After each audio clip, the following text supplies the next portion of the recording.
Students, இப்போ நம்ம பார்க்க போகிறது என்ன அப்படின்னு பார்த்தோன்னா குவாண்டம் நம்பர்ஸ்.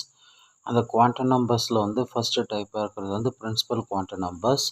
இந்த பிரின்சிபல் குவாண்டம் நம்பர்ஸ் வந்து நம்ம என்ன லெட்டர்ஸில் எழுதுகிறோம் அப்படின்னு பார்த்தோன்னா என் அப்படின்ற லெட்டர்ஸில் எழுதுகிறோம். இது வந்து யார் சொன்னோம் அப்படின்னு பார்த்தோன்னாக்கா போர் அப்படின்ற சயின்டிஸ்ட் வந்து சொன்னார். இந்த வேல்யூஸ் வந்து பார்த்தோன்னா 1லேருந்து இன்ஃபினிட்டி வரையும் போகும். 1ஆக இருந்தால் அது கே ஷெல்லு, 2ஆக இருந்தால் எல் ஷெல்லு, 3ஆக இருந்தால் எம் ஷெல்லு, 4ஆக இருந்தால் என் ஷெல்லு. ஸோ அது போல் நம்ம இன்ஃபினிட்டி வரையும் நம்பர்ஸ் கொடுத்துக்கலாம். இது எதை எக்ஸ்பிளைன் பண்ணுது அப்படின்னு பார்த்தோன்னா gives the size and energy of the orbit. ஆர்பிட்னா எலக்ட்ரான் சுற்றி வர அந்த சர்க்குலர் பாத்துக்கு பேர் ஆர்பிட்டு. ஸோ அது எவ்வளோ பெரிய சைஸு, எந்த எனர்ஜி லெவலில் இருக்குது அப்படின்றத எக்ஸ்பிளைன் பண்ணுறது வந்து இந்த பிரின்சிபல் குவாண்டம் நம்பர்ஸ் அப்படின்னு சொல்கிறோம்.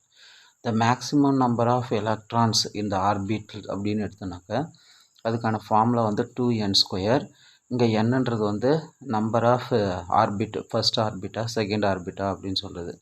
ஃபார் எக்ஸாம்பிள் ஃபஸ்ட் ஆர்பிட் வந்து 1ன்னு சப்ஸ்டியூட் பண்ணோன்னா 1² 1, 2 × 1 2. அப்போ ஃபஸ்ட் ஆர்பிட்டில் 2 எலக்ட்ரான்ஸ் வந்து மேக்ஸிமம் இருக்கலாம்.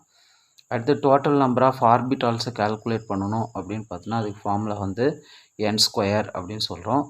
ஆங்குலர் மொமெண்டம் வந்து எப்படி கால்குலேட் பண்ணுறோம் மூவிங் எலக்ட்ரான்ஸ் அப்படின்னு பார்த்தோன்னா mvr = nh/25. இங்கே என்னன்றது வந்து இன்டெக்ரல் மல்டிபிள் வேல்யூ ஆஃப் h/25க்கு சமமாக இருக்கும். அது வந்து ஃப்ராக்ஷன் வேல்யூவாக இருக்காது. ஸோ இதுதான் பிரின்சிபல் குவாண்டம் நம்பர்ஸில் இருக்கக்கூடிய மேஜர் ஃபார்முலாஸு. இதுக்கப்புறம் அடுத்தடுத்து வர்றதுல நம்ம என்னென்ன குவாண்டம் நம்பர்ஸ் இருக்குது அப்படின்றத வந்து நம்ம டிஸ்கஸ் பண்ணுவோம். Thank you friends.